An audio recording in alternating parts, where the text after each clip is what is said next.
السلام علیکم ورحمۃ اللہ وبرکاتہ ان الحمد للہ نحمده ونستعینه ونستغفره ونعوذ باللہ من شرور انفسنا ومن سیئات اعمالنا من يهده الله فلا مضل له ومن يضلل فلا هادي له واشهد ان لا اله الا الله وحده لا شريك له واشهد ان محمدا عبده ورسوله اما بعد فان خير الحديث كتاب الله وخير الهدي هدي محمد صلى الله عليه وسلم وشر الأمور محدثاتها وكل محدثة بدعة وكل بدعة ضلالة وكل ضلالة في النار.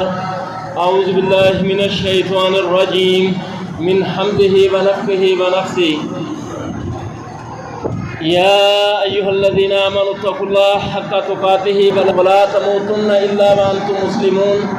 يا أيها الناس اتقوا ربكم الذي خلقكم من نفس واحدة وخلق منها زوجها وبث منهما رجالا كثيرا ونساء واتقوا الله الذي تساءلون به والأرحام إن الله كان عليكم رقيبا. يا أيها الذين آمنوا اتقوا الله وقولوا قولا سديدا يصلح لكم أعمالكم ويغفر لكم ذنوبكم ومن يطع الله ورسوله فقد فاز فوزا عظيما. حمد و ثنا اللہ رب العزت ہی کے لیے ہے اور درود و سلام ہو محمد رسول اللہ صلی اللہ علیہ وسلم پر. محترم بھائیوں، عشرہ مبشرہ وہ صحابہ جن کو اللہ کے نبی صلی اللہ علیہ وسلم نے ایک ہی مجلس کے اندر جنت کی بشارت دی ہے، ان میں سے 4 کا تذکرہ ہم مکمل کر چکے ہیں، باقی کا تذکرہ آئندہ جمعے ہوگا. آج کے اس جمعے کے اندر میں سفر کے حوالے سے، یعنی یہ جو سفر کا مہینہ گزر رہا ہے، بعض لوگ یہ سمجھتے ہیں کہ یہ منحوس ہے، اس کے اندر نحوست پائی جاتی ہے، بلائیں اور مصیبتیں اترتی ہیں، تو اس کے حوالے سے گفتگو ہوگی. تو پہلی بات تو یہ یاد رکھیں کہ ہمارے نفع نقصان کا مالک صرف اللہ ہے، صرف اللہ ہے. یہ اختیار اللہ تعالیٰ نے کسی نبی، ولی، فرشتے کو نہیں دیا ہے، اپنے پاس رکھا ہے. اللہ نے اپنے نبی کے بارے میں فرمایا کہ اے نبی قل لا املک لنفسی نفعا ولا ضرا الا ما شاء اللہ. اے نبی تو کہہ دے کہ میں تو اپنے نفع نقصان کا مالک بھی نہیں ہوں، الا ما شاء اللہ، مگر جو اللہ چاہے. یعنی یہ پہلی چیز ہے جس کو ہر مسلمان کو ازبر یاد ہونی چاہیے کہ ہمارے نفع نقصان کا مالک اکیلا صرف اللہ ہے.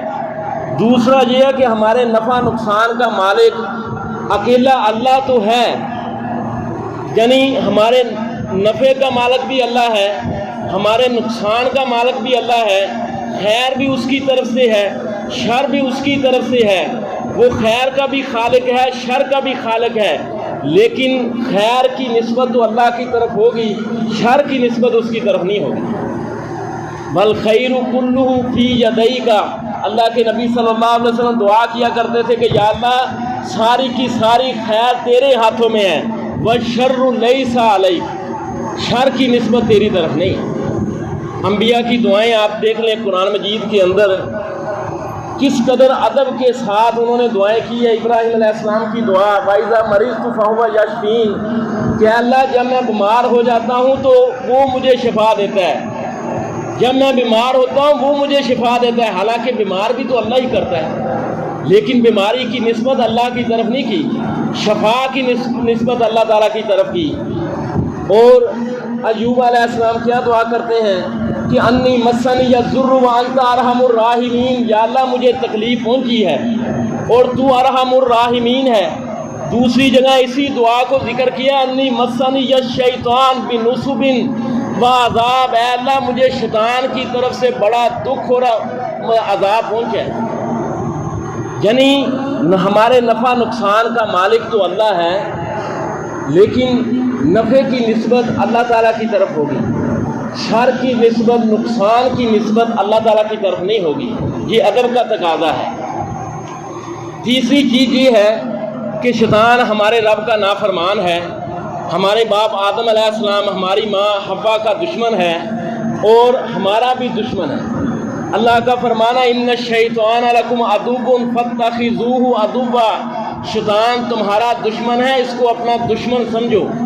وہ یہ چاہتا ہے کہ تمہیں اس گروہ کا حصہ بنا دے جس نے جہنم میں جانا ہے۔ تو شیطان ہمارا دشمن ہے، وہ ہمیں گمراہ کرنے کے لیے کئی طرح کے جال پھینکتا ہے۔ اس کے جو جال ہیں وہ دو طرح کے ہیں۔ ایک جال یہ ہے کہ وہ ہر وقت لوگوں کو گمراہ کرتا ہے، بغیر کسی تھکاوٹ کے، بغیر کسی آرام کیے کہ اللہ کے نبی صلی اللہ علیہ وسلم کا فرمان ہے کہ ان الشیطان یجری من ابن آدم مجری الدم، یہ جو شیطان ہے یہ انسان کے جسم کے اندر ایسی حرکت کرتا ہے جیسے خون گردش کر رہا ہے، یعنی وسوسے ڈالتا ہے، وہ تمہیں بھکانے کے لیے، تمہیں گمراہ کرنے کے لیے کئی طرح کے ہتھ کنڈے استعمال کرتا ہے۔ ایک اس کا یہ جال ہے۔ دوسرا اس کا جال یہ ہے کہ وہ کچھ مہینوں کا انتظار کرتا ہے، کچھ موسموں کا انتظار کرتا ہے۔ جیسے آپ دیکھیں یہ پچھلا مہینہ محرم کا گزرا ہے، تو ایک پورے گروہ کو اس نے یہ سبق پڑھا دیا ہے ہر سال کہ یہ جو محرم کا مہینہ ہے یہ ماتم اور سوگ کا مہینہ ہے، تو اس مہینے تم نے چار پائیاں الٹی ڈال لینی ہے، اپنے آپ کو زنجیریں پہن لینی ہے، اپنے سینہ کو بھی کرنی ہے، اپنے آپ کو زخمی کرنا ہے، تان و تشنیع کرنا ہے۔ یعنی ان بدعات پر شیطان لگاتا ہے، کچھ مہینوں کا وہ انتظار کرتا ہے۔ اور یہ سفر کا مہینہ، اس کے لیے اس نے بے شمار لوگوں کو یہ سبق پڑھا دیا ہے کہ یہ منحوس ہے، اس کے اندر نحوست ہے، مصیبتیں اور بلائیں اترتی ہیں، اس میں کوئی ایسا کام نہیں کرنا ہے، یعنی کسی بھی اچھے کام کا جو جائز ہے اس کو بھی نہیں کرنا ہے ورنہ نقصان ہوگا۔ شادی بیاہ نہیں کرنی ہے، اس میں یعنی سفر نہیں کرنا ہے ورنہ نقصان ہوگا۔ کوئی گھر تعمیر کرنے لگے ہیں، کسی دکان کا آغاز کرنے لگے ہیں تو وہ نہیں کرنا ہے۔ حالانکہ مہینوں کا خالق کون ہے؟ مہینوں کا خالق کون ہے؟ اللہ ہے۔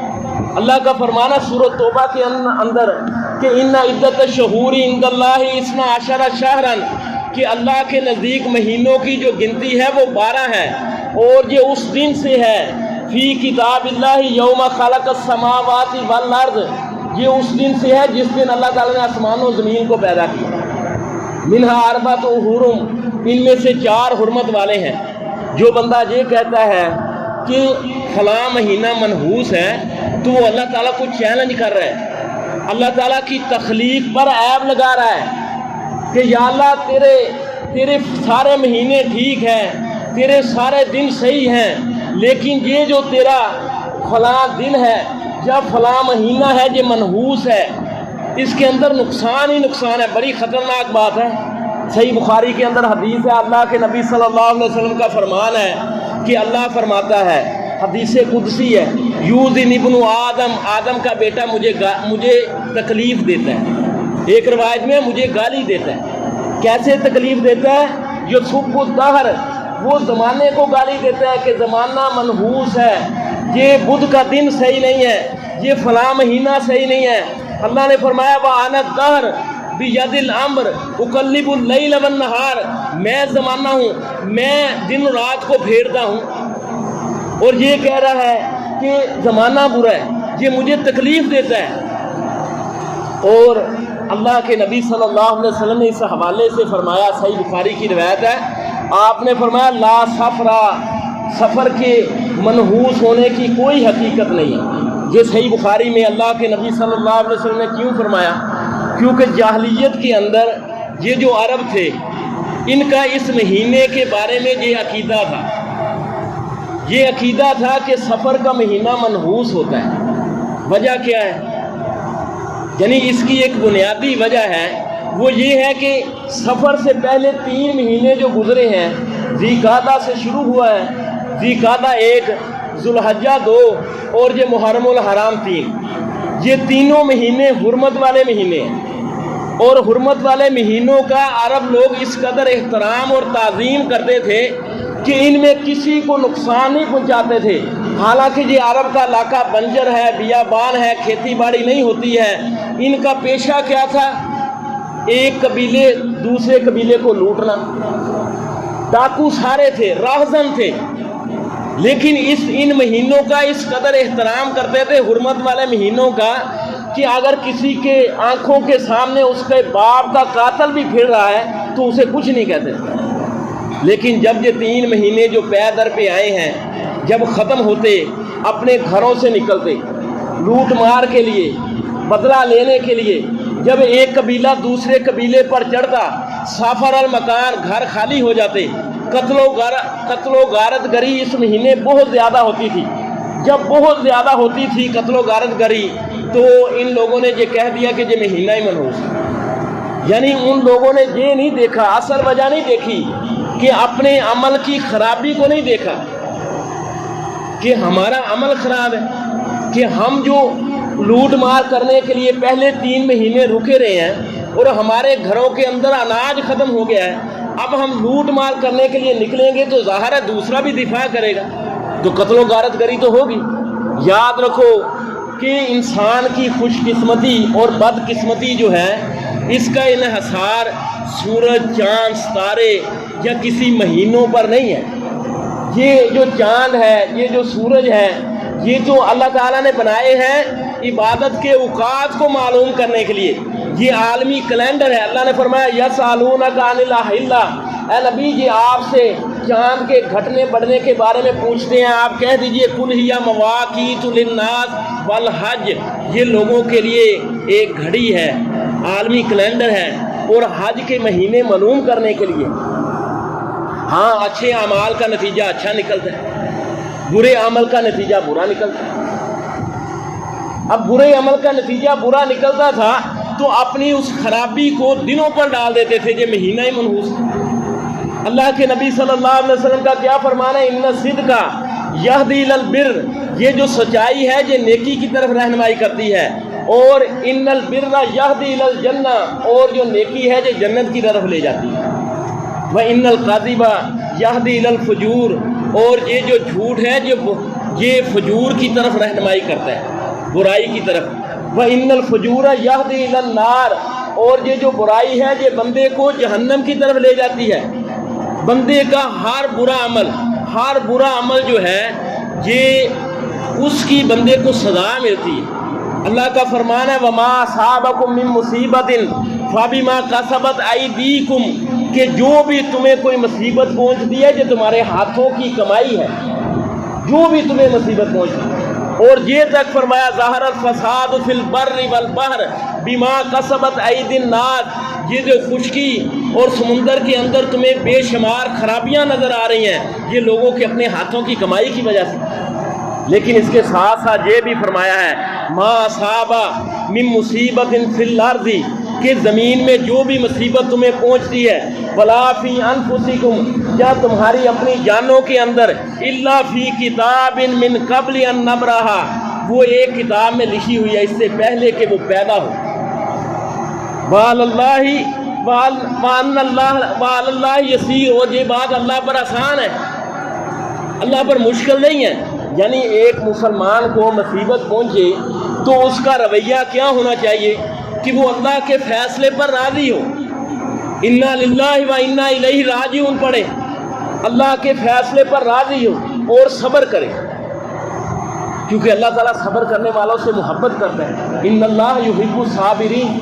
ہاں، یہ وبیلا کرنا، رونا دھونا، یا کوئی مصیبت آئے اور اس مصیبت کو بارے میں یہ کہنا کہ یہ فلاں کی وجہ سے آئی، یہ تو کسی مسلمان کا کام نہیں ہے، یہ کافر کا کام ہے۔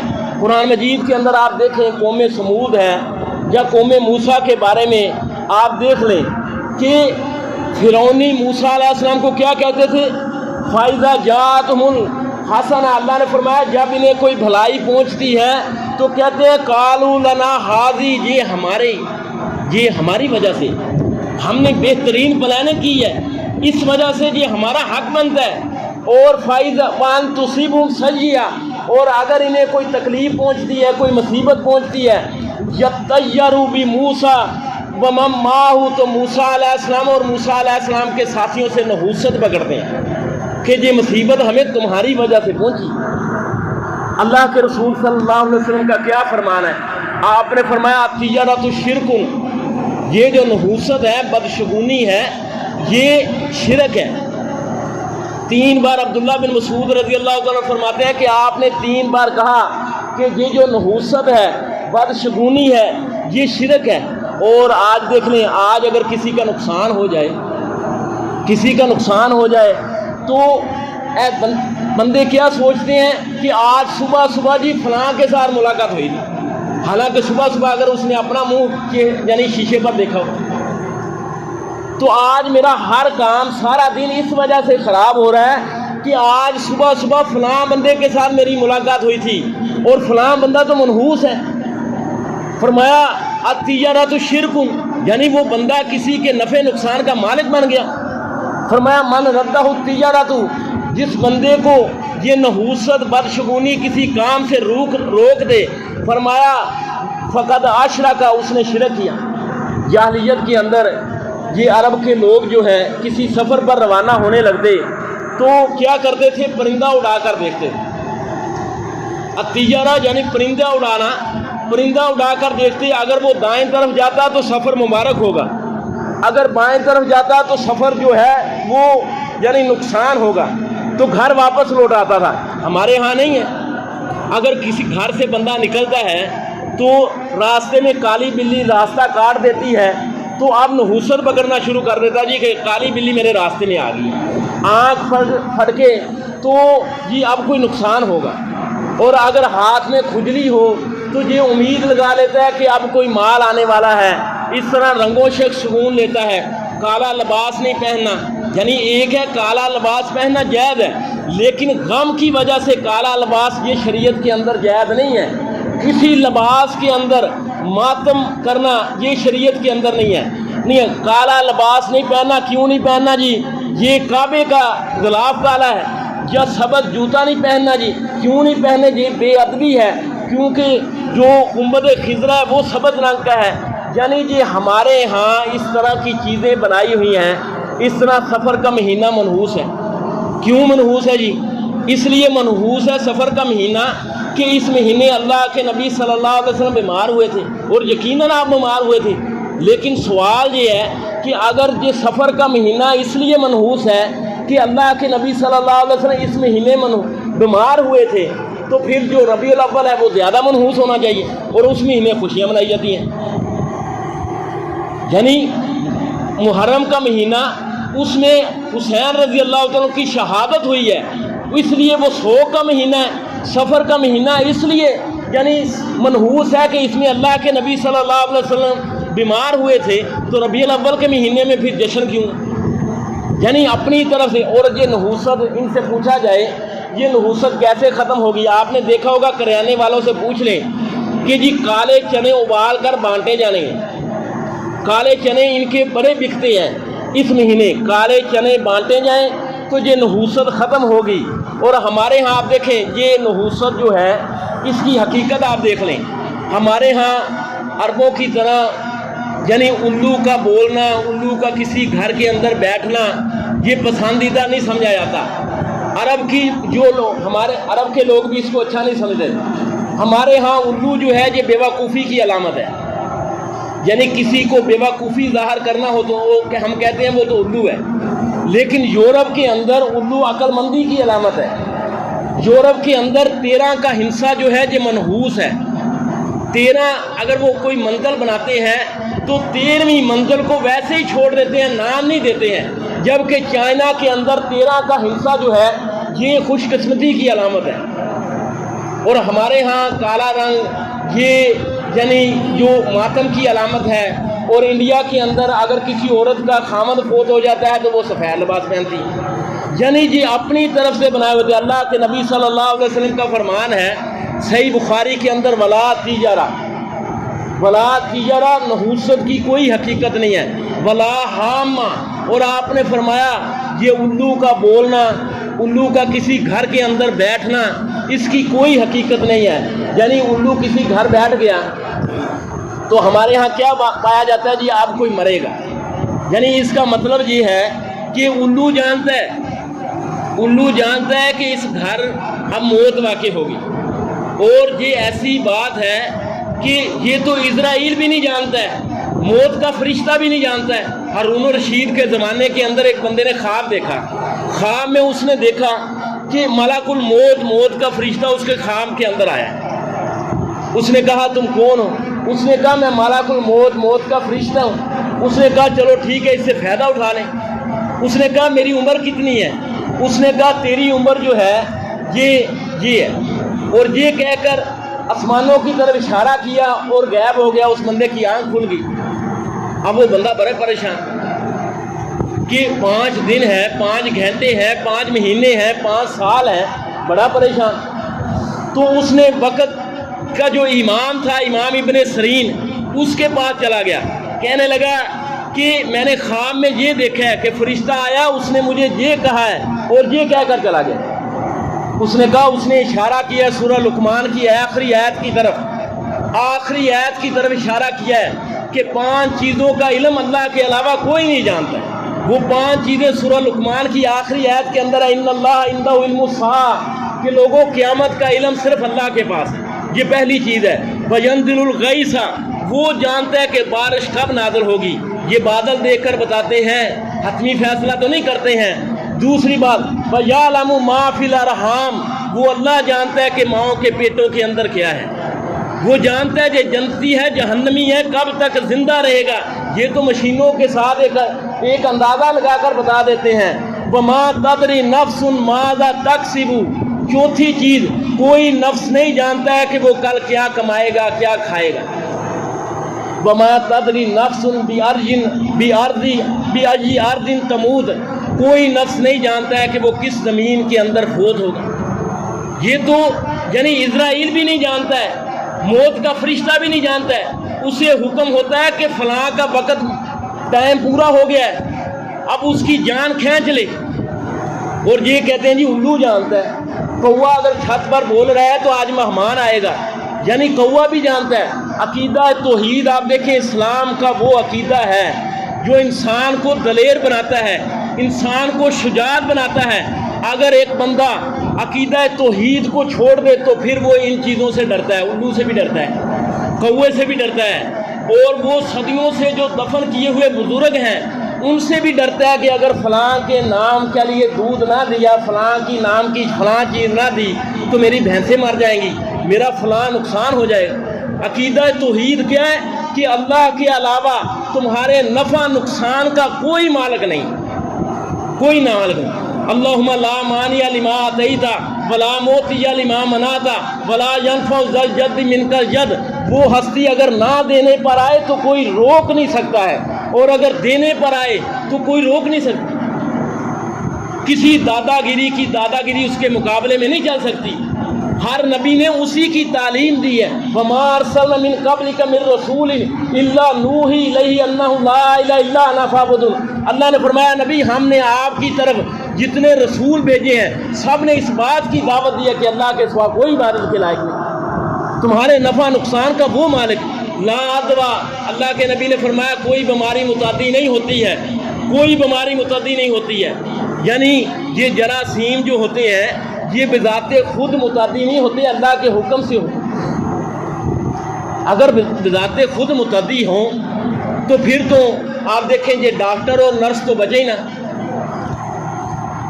یعنی ان کے اندر اگر کوئی متعدی ہونے کی کیفیت ہے تو وہ اللہ کے حکم سے ہے۔ اللہ کے نبی صلی اللہ علیہ وسلم کا ایک صحابی آپ کے پاس آیا، آ کر کہنے لگا کہ اے اللہ کے نبی صلی اللہ علیہ وسلم میرے اونٹوں کو فلاں اونٹ کی وجہ سے بیماری لگی، خارش کی۔ آپ نے سوال کیا، آپ نے فرمایا پھر پہلے کو کس نے لگائی؟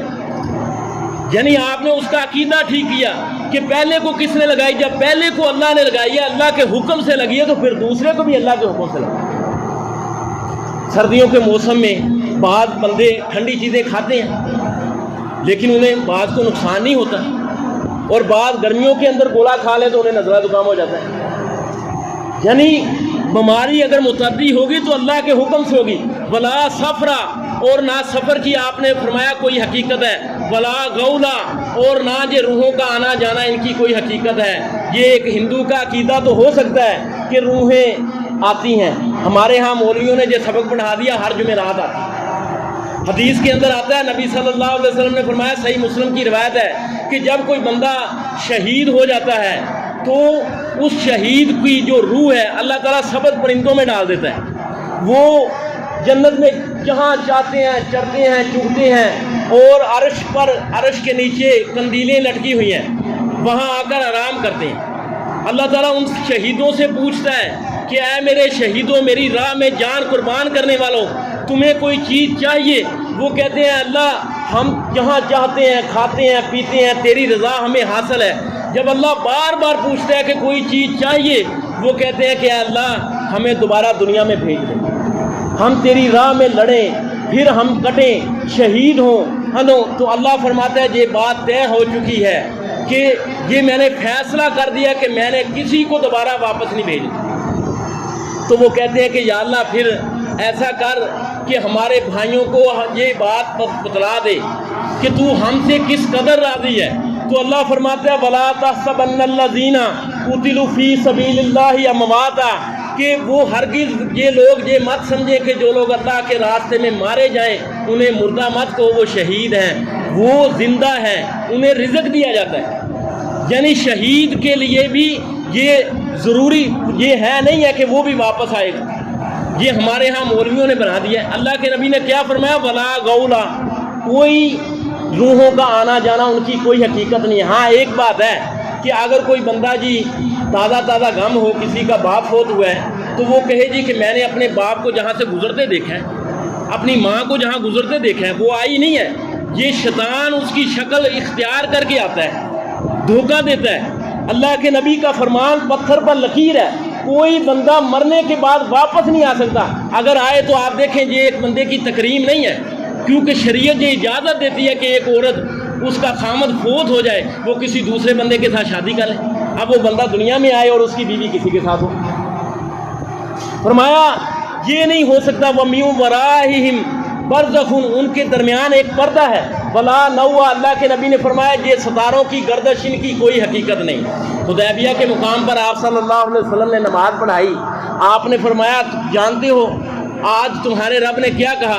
صحابہ نے کہا اللہ اور اس کا رسول بہتر جانتا ہے۔ فرمایا آج تمہارے رب نے کہا میرے کچھ بندے مومن بن گئے ہیں، کچھ بندے کافر بن گئے ہیں۔ جن لوگوں نے یہ کہا کہ یہ رات بارش ہوئی تھی، جن لوگوں نے یہ کہا یہ بارش فلاں ستارے کی دین ہے، وہ بندے اس ایک ہی کلمے کی وجہ سے کفر کی وادی میں چلے گئے، اور جن لوگوں نے یہ کہا یہ بارش جو ہے یہ اللہ کے حکم سے ہوئی ہے، اللہ کے امر سے نازل ہوئی ہے، ان کا ایمان نکھر گیا۔ فرمایا ولا نوا، اور نہ ان چیزوں کی کوئی حقیقت ہے۔ آخر میں صحیح بخاری کی ایک حدیث سن لیں، ٹائم تھوڑا ہے۔ اللہ کے نبی صلی اللہ علیہ وسلم کا فرمان ہے کہ اللہ تعالیٰ نے مجھے قیامت کا منظر دکھایا، یعنی قیامت کا منظر آپ نے دیکھا، حشر کا میدان ہے۔ اللہ کے نبی صلی اللہ علیہ وسلم نے فرمایا کہ میں نے دیکھا کہ ایک نبی حشر کے میدان میں کھڑا ہے، اکیلا کھڑا ہے، ساری زندگی دعوت دی، کوئی ایمان نہیں لایا، یعنی اس نے کوئی سودے بازی نہیں کی، کچھ دے لو کچھ لے لو، لیکن وہ کامیاب ہے۔ فرمایا ایک نبی کھڑا ہے، اس کے ساتھ 20 یا 25 افراد ہیں، یعنی ساری زندگی دعوت دی، صرف 20 یا 25 افراد ایمان لائے ہیں۔ فرمایا اللہ کے نبی نے اسی دوران ایک بہت بڑی جماعت میرے پاس سے گزری، میں نے یہ گمان کیا یہ میری امت ہے، مجھے بتلایا گیا یہ موسیٰ علیہ السلام کی قوم ہے۔ پھر اللہ کے نبی صلی اللہ علیہ وسلم نے فرمایا اس سے بڑی جماعت میرے پاس سے گزری، اور مجھے یہ بتلایا گیا کہ یہ آپ کی امت ہے، اور ان کے اندر 70,000 ایسے افراد ہیں جو بغیر حساب و کتاب جنت میں جائیں گے، بغیر حساب و کتاب۔ اللہ کے نبی صلی اللہ علیہ وسلم نے فرمایا میں نے اللہ تعالیٰ سے دعا کی یا اللہ یہ 70,000 افراد بہت کم ہیں، بہت کم ہیں۔ اللہ تعالیٰ نے میری دعا کو قبول کیا، فرمایا ہر 1000 میں سے 70,000، ہر 1000 کے ساتھ 70,000 بغیر حساب و کتاب جائے گا۔ اللہ کے نبی صلی اللہ علیہ وسلم دعا کیا کرتے تھے اللہم حاسبنی حسابا یسیرا، اے اللہ میرا آسان حساب لے۔ عائشہ رضی اللہ تعالیٰ عنہ نے فرمایا اللہ کے نبی آپ یہ دعا کرتے ہیں کہ اے اللہ میرا آسان حساب لے، ہم تو یہ چاہتے ہیں ہمارا حساب ہی نہ ہو۔ تو اللہ کے نبی نے فرمایا عائشہ من نوکشا فقط عذبا، آسان حساب سے مراد ہے کہ اللہ تعالیٰ اس بندے کو چلتا کرے گا، لیکن اللہ تعالیٰ نے جس بندے سے یہ پوچھ لیا کہ یہ گناہ کیوں کیا، اس بندے کے پاس اللہ کی اس کیوں کا جواب نہیں ہے۔ من نوکشا فقط عذبا، صحابہ اللہ کے نبی صلی اللہ علیہ وسلم نے یہ بات کی، آپ صلی اللہ علیہ وسلم گھر چلے گئے، صحابہ آپ گفتگو کر رہے ہیں یہ 70,000 کون ہیں؟ کسی نے کہا یہ اللہ کے نبی صلی اللہ علیہ وسلم کے صحابہ ہیں، کسی نے کہا نہیں یہ صحابہ نہیں، یہ صحابہ کی اولادیں ہیں، کیونکہ صحابہ نے پہلے شرک میں زندگی گزاری پھر اسلام قبول کیا۔ اللہ کے نبی صلی اللہ علیہ وسلم گھر سے باہر نکلے، آپ نے فرمایا کہ کیا باتیں ہو رہی ہیں؟ صحابہ نے بتلایا، آپ نے فرمایا نہیں یہ وہ لوگ نہیں ہیں، یہ وہ لوگ ہیں جن کے اندر چار صفات پائی جاتی ہیں۔ لا یسترقون، وہ دم کا مطالبہ نہیں کرتے، ولا یکتبون، وہ آگ سے علاج نہیں کراتے، ولا یتطیرون، وہ پرندوں سے نحوست نہیں لیتے۔